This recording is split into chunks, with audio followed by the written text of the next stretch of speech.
Let's see here. There we go. Okay, so last time we were talking about the implicit function theorem. Let me just remind you of the kind of the big point here. The idea is that if you have an equation, you might ask if you can solve for one as a function of the others. Now, let me say that a little bit differently. If you have a level set of one function, can you view that as a graph of another function? In other words, again, can you solve for one as a function of the other? One more different phrasing, kind of equivalent. If y is an input variable as it comes to you, can you view it as an output variable instead?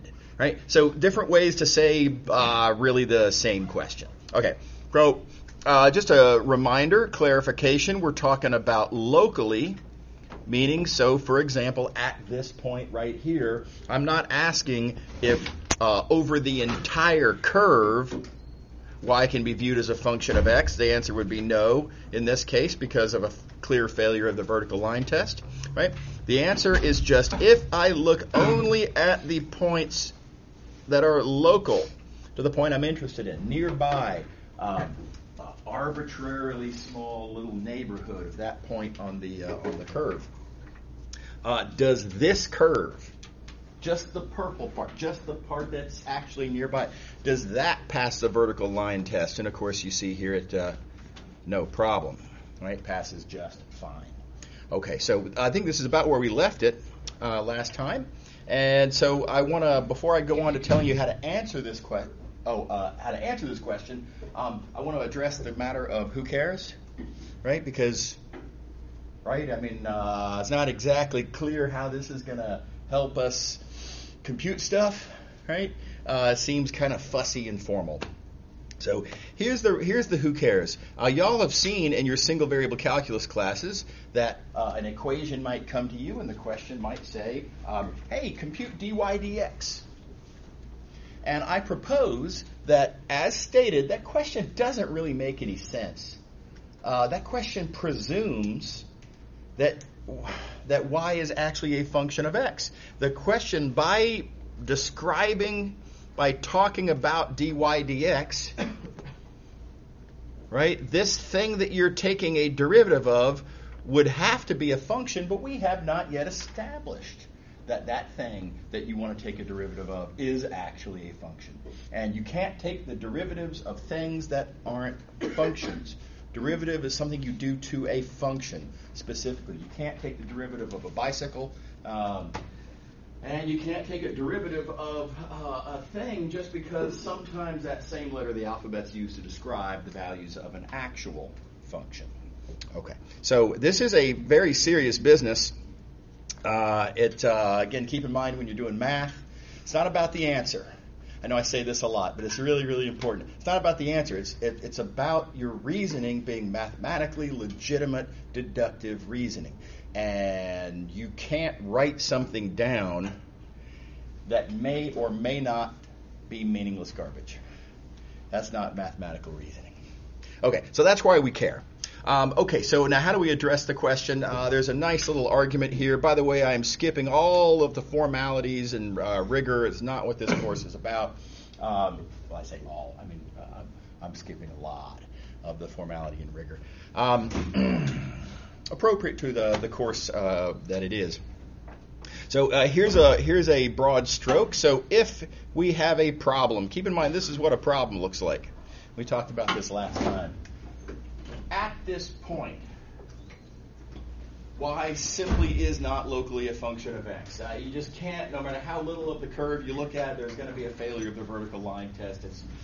It's just there's just a problem at that point. And the problem could be simply stated as the curve at that point is at that instant in the process of wrapping under itself. Right? That's where the curve that was kind of going to the right, it's at that very moment that it starts to go back the other way and go to the left. So that's a problem. I'll make the observation that whenever that problem happens, you're going to have a vertical tangent line. And now let me remind you, this is a vertical tangent line to this curve, and that curve is a level set. So you might loosely say that at this point the curve is vertical. And then further reminder, don't forget that gradients are always perpendicular to the level set, aka the curve in this case. And so if the curve, the tangent line, is vertical, then that means that the gradient of the function whose level set you're looking at must be horizontal.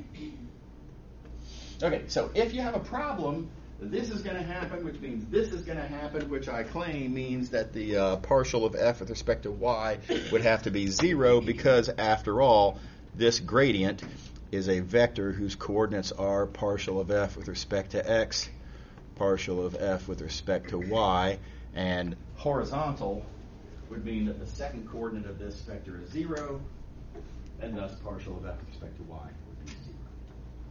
Okay. All right, so what we have here is true, but it's not clear how useful this is. After all, what we've shown, here, I'm just trying to erase, there we go.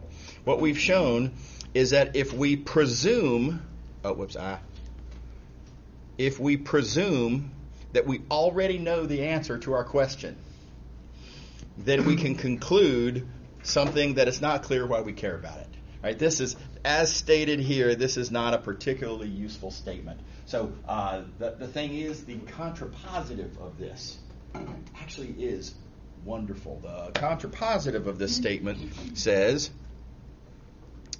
let's see here we go. If the y partial is not 0, easily computed, easily checked to see if the value is or isn't 0. That's easy. So easily checked condition, and the conclusion that this contrapositive gives us is an answer to the question that we were looking for. Yes, the function can be viewed, the variable can be viewed locally as a function. Or said differently, there's no problem. All right. So this is what I'm going to call, and again, very loosely stated, right? I don't want to get lost in formalities and rigor here. This is basically, loosely speaking, what the implicit function theorem says. Single variable implicit function theorem. Okay, so here is a multivariable version of the same thing. Big idea. Suppose you have an equation involving 3 variables. Well, do it like that. Equation involving 3 variables. Now, of course, that would give you a surface in space. Right? So this is a harder problem, higher dimension. Right? And I can ask the question, locally near given points on this surface, can I view z as being a function of x and y? Okay, well, let me draw a picture. I'm going to zoom in so we can see better. If I can get this thing, there we go. So zooming in a bit. Suppose we're interested in this point right there. There's a point on our surface. It's going to fail the vertical line test. Right? But again, that's not what we're asking. I'm not asking about globally this entire surface. I'm asking just locally, near that point. Only therefore looking at a small little piece of the surface. So something kind of like that. Oh, that's terrible. Let me try that again. There we go. So that little green little piece of the surface, on that little piece of surface, can I view z as a function of x and y? Or said differently, does this pass the vertical line test?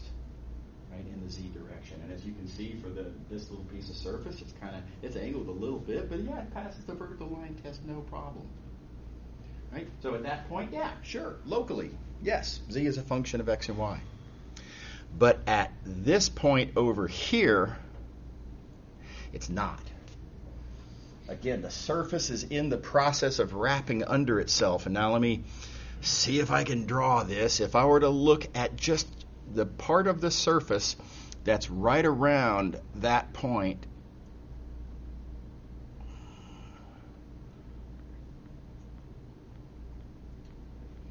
something like that, this little piece of surface,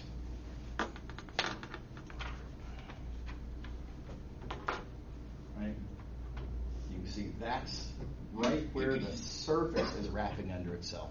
And so, however little surface you look at in the vicinity of this orange point, it's going to fail the vertical line test. The surface is wrapping under itself. Okay, so sometimes yes, sometimes no. Again, how do I decide? Well, the argument is actually pretty analogous. Let's see, let me get this straightened out. Okay, there we go, close enough. There we go. The way we figure this out is that if you have a problem, such as we do here,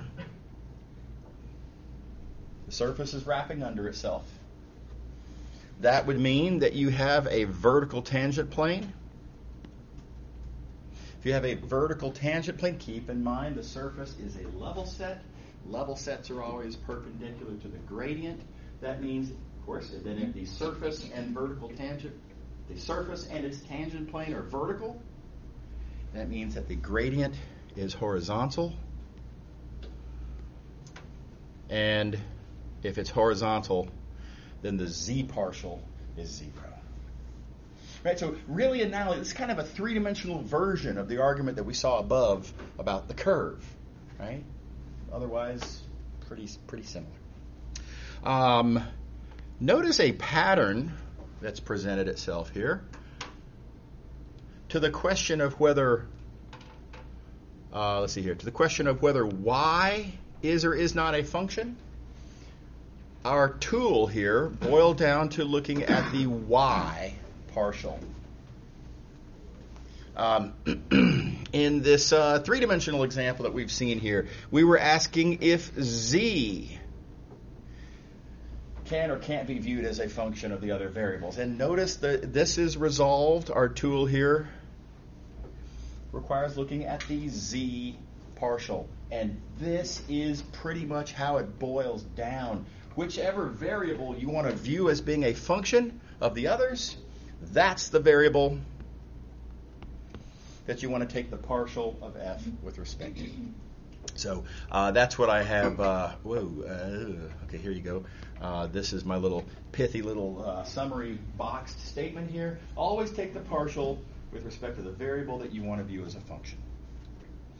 Nice and easy to remember. Okay, formally stated here, and notice a couple of particulars that matter. We are taking a partial. Let's see here, color choices. Yeah. The variable that you want to view as a function is what you're taking the partial with respect to. The function whose level set you're looking at is what you're taking a partial of. Is that cool? All right, quick example. Here is a quick example. We've got a surface here, kind of an ugly looking surface. I want to acknowledge that I do not know what this surface looks like. I haven't the slightest. Right? So don't think that, the plan here should be just draw the surface, and based on your drawing of the surface, you can just kind of tell where the problem points are. No, not on the table. Not realistic, right? You can't do that here. Not possible. That's not feasible. Okay, so that being said, notice the question is we're looking at a particular point, and I'd like to know near that specific point on the surface, I would like to know if I can view x as being locally a function of the other variables. Okay, so following this rule that I have highlighted up here, right? Following that rule, the variable that I want to view as a function, that's what I'm going to take the partial with respect to. The function whose level set I'm looking at, right? So again, level set, constant on the right-hand side. The function whose level set I'm looking at is what I take a partial of. That tells you exactly what partial derivative to compute. Partial derivatives are easy. Plug in the point in question. Keep in mind we're interested in what's happening near the point 1, 2, 3, so we plug in the point 1, 2, 3. And our answer is that the relevant partial derivative is not 0. So we're all good, no problem. Yes, you can totally view x as a function of y and z near this point on that surface. How we doing? Is everybody all right? Everybody see the process there? Okay. All right. Now, again, why would we care about this sort of thing? Who cares if x can locally be a function? Well, again, you've seen this come up in single variable calculus classes. We might find ourselves interested in this surface, and I might be interested in the question of, if I were to hold y constant and change z, and I want to know how much x changes as a result, I would need to view x as a function of y and z so that I could talk about the partial of x with respect to z. And I can't talk about the partial of x with respect to z until I know that x actually is locally a function. The question doesn't even make any sense until you establish that the thing you want to take the partial of is a function. We've established that, so now we're good. Okay, here's the next question, the natural next question. How do I take said partial derivative?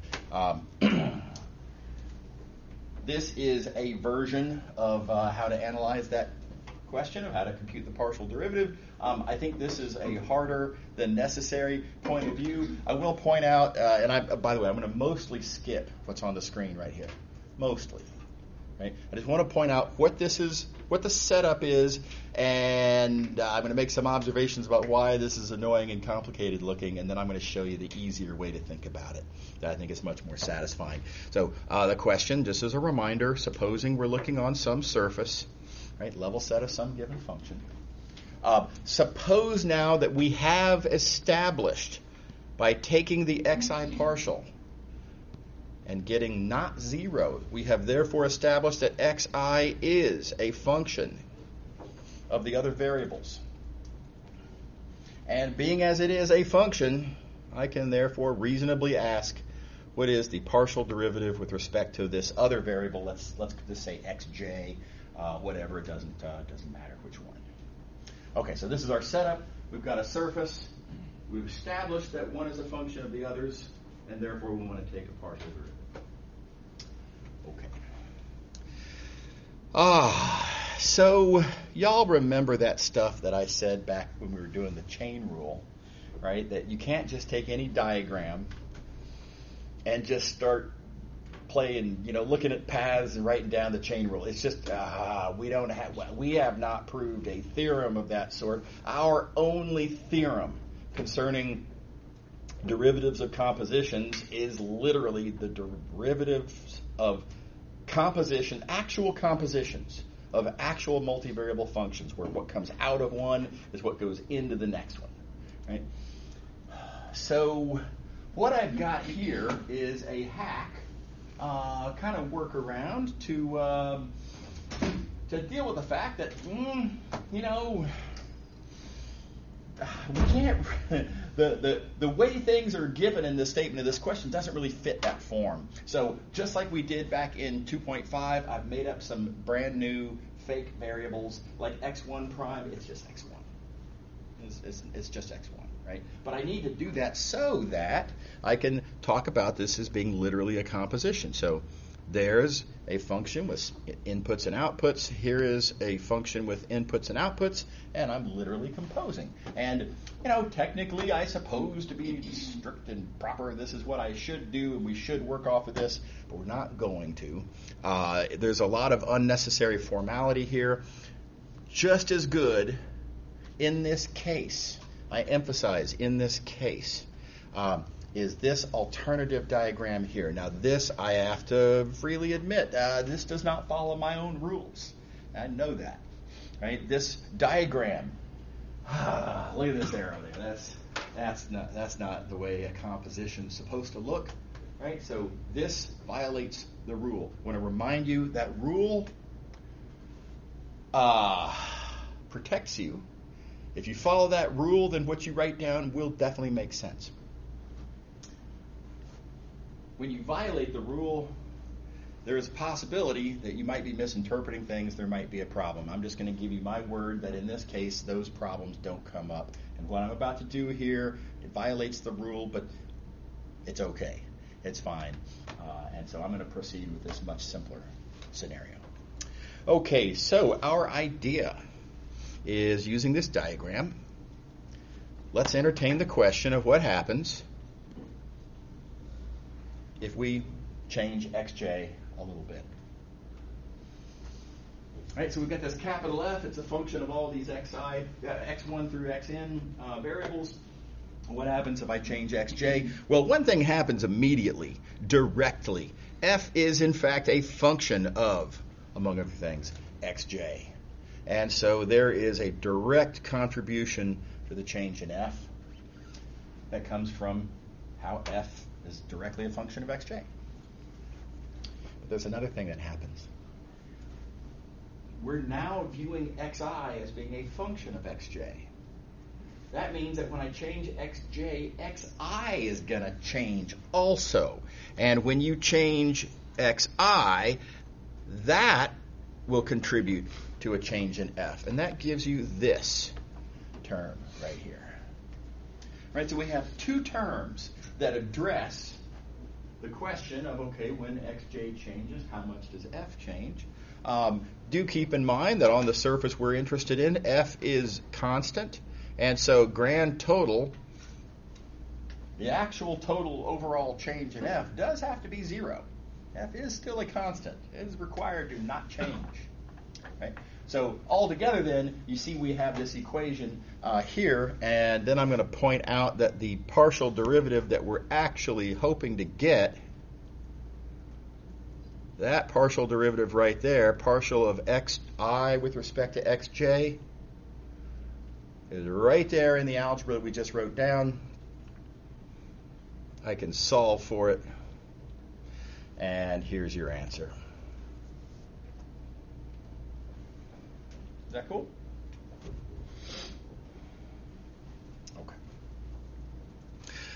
Okay, so let me address a danger on this. There's a landmine a lot of students step on. I'm going to make a big deal out of this because I want to try to reduce the number of students who make this mistake. We've talked about the following before, but it's really relevant here, and that is to remind you that while it would appear that this is a fraction, it's not. This is a notation that we write as a fraction because there is a related fraction, but there's a bunch of other conditions and restrictions, and only in this case, and we're assuming certain things that are happening with other variables, etc. So this, as written, is not a fraction of independently well-defined, unambiguous things. It just isn't. Y'all remember that whole spiel, right, when we were doing the chain rule. So let me show you how you'd go off the rails if you misunderstand on this. The temptation would be to say, let's see here, get the colors good. Oh, hey, look at there's partial f there on both of those, and you could just cancel. Right? I mean, it kind of would appear, seems to be. And then notice that the denominator of my numerator seems to be going to that denominator, as fractions do. Right? And then likewise, the denominator of our denominator appears to be going to our numerator. Again, that's how fractions work, right? It looks like this equation pretty much, mostly anyway, one glaring omission, but seems to just be kind of a statement about how fractions work. With the exception, of course, that doesn't explain this minus sign. Right? And so a lot of students think that wait a minute, where does that minus sign come from? I'm not going to answer that question because the question itself is fundamentally flawed. It's not that stuff ought to cancel, and when things don't work out as I expect from false reasoning that I'm owed an explanation. That's not how it works, right? That's just garbage reasoning. There is no actual cancellation nothing's canceling. There is no algebra of fractions. Where does this minus sign come from? Well, check the algebra, right? The actual chain rule that we wrote down, that's where it comes from, right? No question. So I write over here, and I think this is very true, that this minus sign is extremely important because if I can get that thing, there we go. This minus sign, extremely important. For one thing, it makes the equation true. Right. For another thing, and this is the sticky wicket part. If you were to remove this minus sign, if you were to write on your exam paper or homework or whatever that this partial is equal to the ratio of these two partials, well, this is exactly what someone would write if they had a complete misunderstanding of everything that's going on here, right? The student who writes this down doesn't understand how implicit differentiation works, doesn't understand what a partial derivative is, arguably, right? This is a formula that's suggested by just really bad fundamentals, thinking that these are fractions. They're not, right? So without the minus sign, this formula looks like severe confusion. With the minus sign, this formula is perfectly fine. So the minus sign is the thing that distinguishes a student's work from severely confused garbage. You see what I'm talking about there? Now, don't make the mistake of thinking that, but it's just a sign error. It's just it's just a 1 minus sign. It's not about the result, it's about the reasoning. Where did the sign error come from? If the sign error comes from miscounting, we've all done that. I know I've done that a million times, right? I have 3 minus signs, and somehow or another they all cancel, and I got confused. I counted wrong. I can't count to 3. It happens to the best of us, right? That's a sign error. That's a triviality. Yeah, maybe I'd count off a point, something like that. No big deal. But missing this minus sign strongly suggests something very, very different. And again, a complete misunderstanding of the actual ideas at a deep level. So, can't emphasize this enough. Please be very, very careful with that minus sign. In fact, I would advise that when you're going to use this formula, write that minus sign down first, before you even think about what comes after it.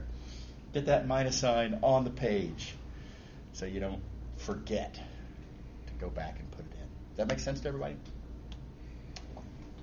All right. All righty. Now, I will confess that this business about the garbage cancellation of things that aren't actually things, and this misunderstanding of what a partial derivative is, garbage though it is, that's a pretty handy little memory trick, right? I use this all the time. Because the variables involved just aren't always called xi and xj.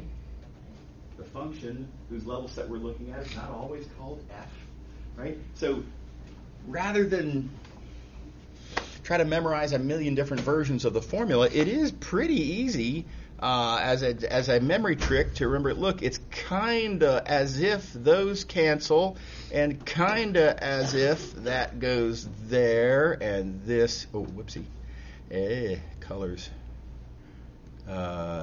This goes there. It's pretty handy to remember which partials are on the numerator and denominator. I encourage you to remember it that way. That's how I do it. Just don't forget that minus sign to make sure that what you write down, again, is actually reasonable as opposed to nonsense. Okay, so with that in mind, here we go to the next example. There we go. And notice we are looking at a surface, same surface we saw before. Right? I have no idea what this looks like. Don't need to. We have already established that x is locally a function of y and z. We did that on the previous page, right? Previous example. So, reminder, we already know that. And now the question that's being asked is to compute the partial of that function x with respect to z. And I'm going to use the formula on the previous page. You'll notice here's my little memory hack. Step 1, get that minus sign on the page, right? Don't accidentally forget that. Minus sign, write that down first. The function f, capital F, whose level set I'm looking at, goes there and there. Let's see here. I want to take the partial, it says, of x, and that's the numerator, so that would be the denominator of the denominator, right? Just like the what we argued on the previous page. I'm taking the partial with respect to z. That means that's in the denominator over here. And now you can see I have exactly what I need to compute to get that partial derivative. Nice little memory tool. Everybody all right? Okay. Then we have a couple of easy partials to take, right? The partial of this with respect to z is that. The partial of that with respect to x is, if consistency is that. Easy partial derivatives. And then we're plugging in. We're interested in what's happening at this point, so we plug that in. Right, and therefore, at the point we're interested in, the relevant partial derivative is minus 13 halves. Everybody see how that works? Just plug and chug after you get the formula right. Okay. All right, so one last thing that I want to talk about is how are these questions going to show up on an exam, and what can you assume, and how does this break down, stuff like that. So do notice that this example is actually really only kind of half of an example. This question assumed, it was given that x was locally a function. That's not how life works most of the time. When you have some mathematical model, perhaps, right? Described by some equation, and you find yourself needing to compute a partial derivative. It's not going to just come to you in advance that you may assume that thing's a function. It doesn't work that way, right? The previous example that we did go to the trouble of establishing that x was locally a function, and then we didn't do anything with it. Right? So really, these two examples together make a whole example. And when you find yourself looking at some given surface and you want to compute some given partial, you have to do two things. Part one of the question is to establish that the thing you want to take the partial of actually is a function. That's like half of the purpose of the problem. It's like half of the work in the problem, is establishing that this thing is a function in the first place. And then the whole second half of the problem, assuming that's already been established, is to compute the resulting partial derivative of, again, this thing that we have just established is actually a function. Two parts of the problem. Just to let you know, and I think I wrote this down here, in a version.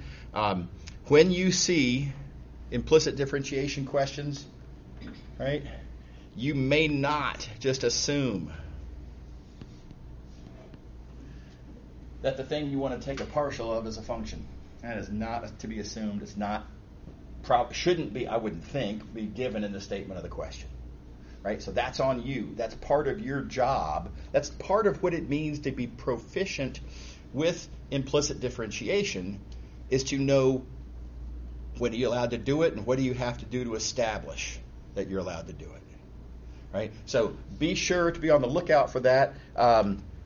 for your potential curiosity, when I ask a question like this, and again, usually this is not given, right? Again, those sort of two parts of the question. The part where you establish that the relevant variable is a function, probably about half of the points for the question. And the part where you actually compute is probably about the other half. So, FYI, right? Keep in mind, very important to do both parts. Yes. So if we're testing it and it's not 0, it's definitely we can make it a local function. Correct. If it is 0, is it definitely the other thing? No. I'm deliberately avoiding that because it becomes a lot harder question at that point. Strategically, I probably wouldn't ask such a question, right? I wouldn't ask you for a partial derivative if, in fact, you're not going to even be able to view the thing as being a function in the first place. That's not to say that it can't be. I just don't think I'm having trouble imagining how that could be a good question. I don't want to say it couldn't, but I am having trouble seeing how it would. Okay. Does that make sense? Yeah. But it is a hard problem. Just because the partial is 0, it may or may not be a function. Yeah, it gets hairy. Yeah. Okay. So make sure to do both parts. Always very important. And we are done with chapter 2, finally. And on now to chapter 3. We'll take a crack at finishing 3.2 today. We'll see what happens. There's not that much to say about 3.2. It's highly computational. A lot of plug and chug. Y'all are already good at, right? So here's I think as far as Math219 is concerned, really the most important part of section 3.2 is what I have right up here at the top, and that is I want to talk about a parametric curve. Right, so here's a part of a parametric curve floating around, and how can we kind of get our hands on a little piece of the curve? The part of the curve that goes, let's say, from this point here over to some small amount further over. And getting our hands on that, there's various different algebraic objects that are relevant to that little piece of the curve. So let's talk about those objects and how they relate to each other. The first one I want to talk about is what we call the dx vector. This represents a displacement along the curve. You may recall we talked about dx, the dx vector, when we were talking about derivative matrices. It just represents a differential displacement in position. X is position. Dx represents a differential, a small, presumably, change in position. So x is a vector, therefore dx is a vector. Distinguish between how much position actually changes, this point on the curve to that point on the curve, versus our linear estimate of how much position changes. Namely, I was here and at this instant I was going with a certain velocity, and so based on only what's happening here, at the point where I'm at this instant, my estimate of my displacement would be this. It's a little bit different, right? Increments and differentials are a little bit different. You got to be careful about that. How do you compute the dx vector? I think this is pretty straightforward right here. This just says that displacement is velocity times time. Right? That's how velocity works. All right. So I hope that's satisfying, based on again your previous understanding of velocity. Okay. All right. Now, next thing we want to talk about. We want to talk about ds. What is ds? ds is it's a differential. It's a linear estimate. It's an estimate of not how much did my position change. It's an estimate of how much distance I've covered along that little piece of curve. It's a linear estimate of that little length of the piece of curve. It's a scalar, not a vector, right? But that said, you can see there is a close relationship between ds and dx. Let's see, which I should have color-coded. There we go. ds and dx are, well, they're both pertaining to, that little piece of curve. Dx talks about the change in vector position. Ds is just talking about the length. And what I think is a pretty believable, pretty believable assertion here is that ds is the magnitude of dx. If you want to make a linear estimate of how long that little green arc of curve is, your linear estimate of that green arc, well, wouldn't that be the same thing as the magnitude of the dx vector? That make sense? Okay. Which, of course, using the equations above, magnitude of dx is magnitude of v times dt. That's just straight out of these equations right there. Okay. All right. Last little quickie point is the unit tangent vector. This is a really useful idea. I'm going to do a lot of things with the unit tangent vector. It's going to be pretty heavily weighted towards chapters 6 and 7. It's going to be a really big deal in chapters 6 and 7. But it's going to come up in here and there before that as well. So what is the unit tangent vector? Well, it's exactly what it says. It's pointing in the direction that the curve is going, and it has a magnitude 1 because it's a unit vector. So literally unit tangent vector. And I'm going to make the observation that if you know the velocity, here is a velocity vector. Missed. If you know a velocity vector, well, the velocity vector is definitely a tangent vector. If you want a unit vector tangent to the curve, then you want a unit vector in the direction of the velocity vector. And here's our handy formula for how to make a unit vector in the direction of a given vector, in this case velocity. You just divide that vector by its own magnitude. Everybody good with that? All right. Now, what does this have to do with the dx vector, etc.? I think there's a lovely result here, and that is TDS is the same as dx. I'm going to give you two different points of view on this. Let's think about this product, t times ds. T is a unit vector, therefore represents a direction. ds is a scalar. It represents the magnitude because it's what you're multiplying by a unit vector, which would otherwise have magnitude 1. Okay, so this thing here, TDS, is in the direction the curve is going, and the magnitude is ds. Now let's think about the dx vector. What can I say about the dx vector? As previously noted, it points in the direction the curve is going, and its magnitude is ds. So these two things that I have circled here, dx and TDS, they point in the same direction, they have the same magnitude, therefore they are the same vector. Everybody happy with that? That's a nice point of view, I think. If you'd rather see some algebra, I will point out that T is that, and ds is that, and then this product, right, if you look at that times that, notice the magnitude of v cancels, and what you're left with is v dt, which we've already established is dx. So that's an algebraic take, pros and cons. You might like that better. I think it's nice to understand all points of view. Okay.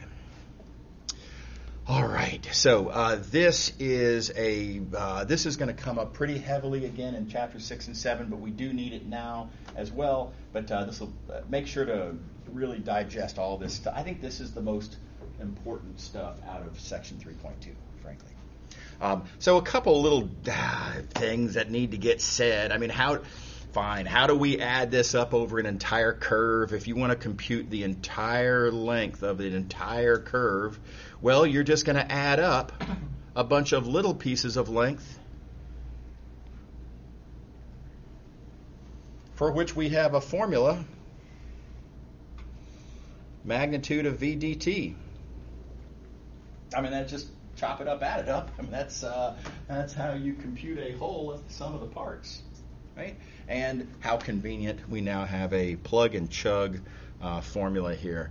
And so here we go. If you want to compute the length of a piece of curve, here's our parametric curve. You want to compute the length. Claim this is that formula. Magnitude of the velocity. This is the velocity. T goes from 0 to 1. So, okay, our T bounds are 0 to 1.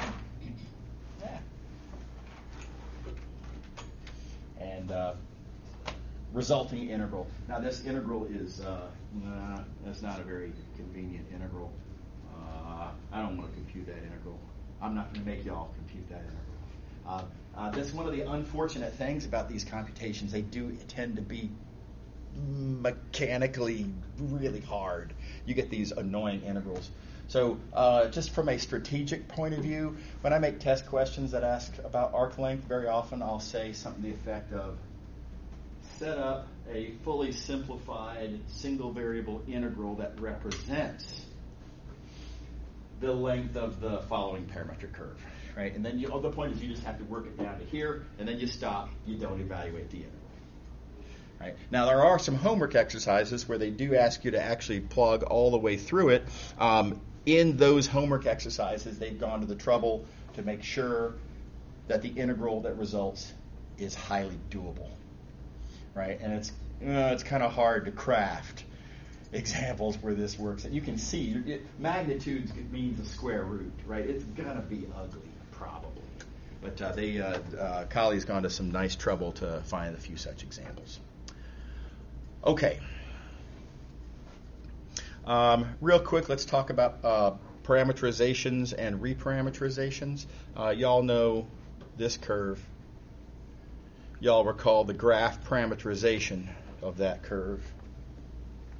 And I'm going to point out that here is a completely different but arguably just as good parameterization of that curve. You can see that it just straight up works because this formula for y indeed is the square of this formula for x. So yeah, it just flat works. Right? So we have here two different parameterizations of the same curve. Cool. In this case, this isn't always true, but in this case, they're related by way of an equation. One of these parameters can be thought of as a function of the others. In this case, t is q cubed plus q. And notice if you just plug that into there, then this is what results. So whenever you have a appropriate, there's a few little formalities I'm going to sweep under the rug, an appropriate relationship between two parameters, you can turn one parameterization into a different parameterization of the same curve. And there is a particular parameter that has nice value, and that is called the arc length parameter. And notice that if you were to set this as, let's say, the base point of some curve, I can talk on the one hand about the amount of time t that it takes to get to a given point. So I can think of the parameter describing this point as how much time did it take me to move along the curve. But instead, I could think of the parameter as how much distance have I moved along the curve. Right? So not position as a function of time, but instead position as a function of distance traveled. And real quick, I'm going to leave you with a quick metaphor, sort of example of this in action. When you're driving along a road, you can keep track of your location as a function of time, sure. But you can also keep track of your location as a function of how far you've driven. And they have actually installed signs on the side of the road that do this for us. They're called mile markers. I don't know if you've ever noticed that, but that's literally measuring, it's denoting position in terms of how far from some set point that the state decided. I don't know, it doesn't really matter, right? So arc length parameterization is what results. We'll pick up here next time. Y'all have a great weekend. See you on Monday.